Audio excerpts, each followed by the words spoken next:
Thank you very much. And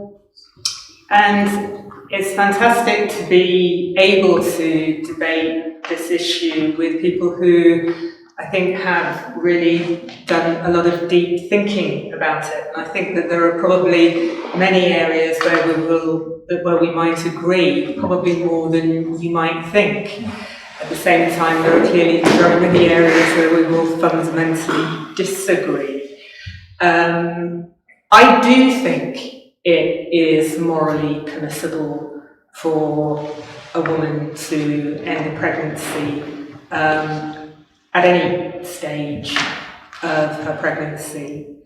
I want to assume some of the points that my debating partners made, and I do want to talk a little bit about the position of the woman in this particular equation, because I think that it's the relationship of the fetus in the position of the fetus in relation to the woman that makes abortion completely different from discussions about ending life of people when they have been born, by the very fact that the location of the fetus within the woman's uterus means that it is not possible for any decision to be made, for any actions to be carried out on it, without engaging and involving that particular woman,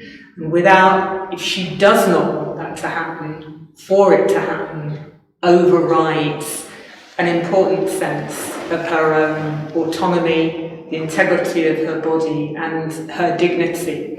And I think that that is crucially very important, because modern society is built on the idea that our bodies are fundamentally our own, and that we can only be imprisoned when we have been tried, found guilty of doing something wrong and are subject to a sanction that society have imposed on us, and that certainly no one can act on our bodies physically without us having consented to those actions being carried out.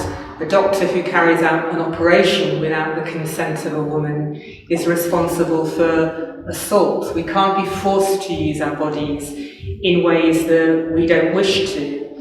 And that's very important when it comes to the position of women and the unborn, which by the very definition of it being unborn is still within her. Now, Francis Beckwith, who is an evangelical thinker, he's a Catholic? He's a Catholic. He's described to me as an evangelical Catholic. He's generally one of your guys, Peter, and he's got a kind of strong reliance on that. But he makes the point, which at first seems to make a lot of sense, where he says, kind of taking up the point that was made earlier, that if the unborn's not a human person, no justification for abortion is necessary. But if the unborn is a human person, no justification is possible. Now, in some ways, that sounds as though it's a kind of sound balance to place on it. And it might seem to present the difference that exists between that side of the table and our side of the table, that they believe that the unborn is a human person and therefore there can be no justification for abortion. We don't believe it's a human, that we don't believe it's a person, even though I think we'll completely agree that it is human in the sense of biological human, but it's not a person, so therefore abortion is permissible. But I think you can challenge even that particular assumption, because, for example, if my child requires a kidney from me, and I am the only person whose kidney can keep my son alive, he is clearly a human person.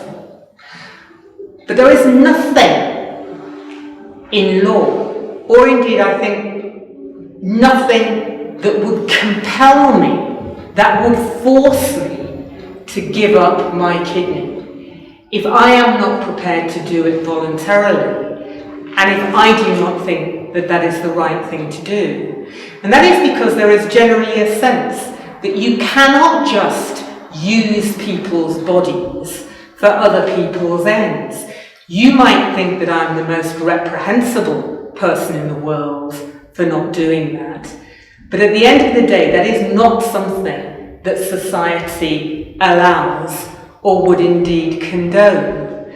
So even when somebody is a living thing, even when someone is a person, even when someone is independent and has their full faculties, we do not accept that other people are forced to use their bodies in a way that they do not wish to keep them alive. And yet that is basically the responsibility that is being imposed on a pregnant woman when you say that she must remain pregnant, that she must go through labour, that she must carry the pregnancy to term and have that child because you think that that fetal life is worth the same as hers. You're placing a greater responsibility on that woman than in fact society would ever think of doing, even to defend a person who is born and indeed values their life.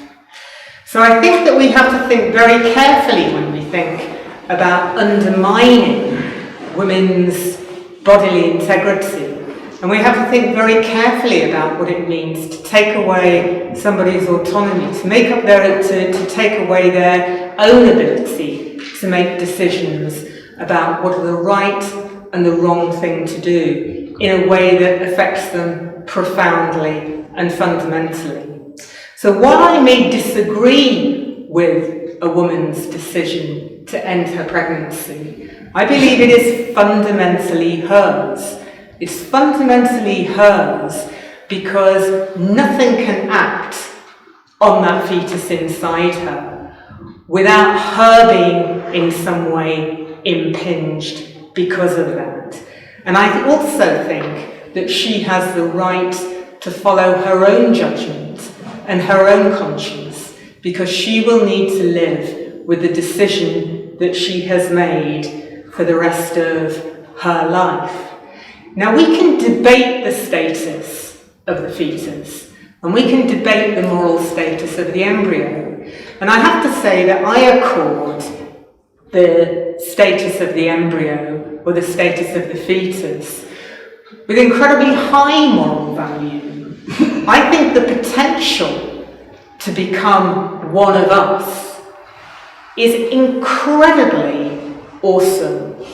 It's a spectacularly marvellous thing to be inherent in a new entity. The idea that if a pregnancy is continued, if a baby is born from it, that it will become the remarkable member of humankind, that it will have the ability to appreciate, to value its own life, and to value others' lives, is nothing short of remarkable. But does that mean that I have the ability to compel someone else to accrue that value to the fetus inside of them when they do not feel that? Then no, I really don't think that I do, because what is happening there is that you are indeed making women prisoners of their biology. And our lives are more than biology. Our lives are biographical. Our lives are about what we choose to make them and about the decisions that we have. And while the status of the fetus may be up for debate, the status of an individual woman is not up for debate. There is nothing that happens to a woman when she's pregnant that can take away the rights that she had before she was pregnant. And that means that she has the right to make her own moral decisions and indeed the right to live and to use her own body as she thinks fit. Thank you.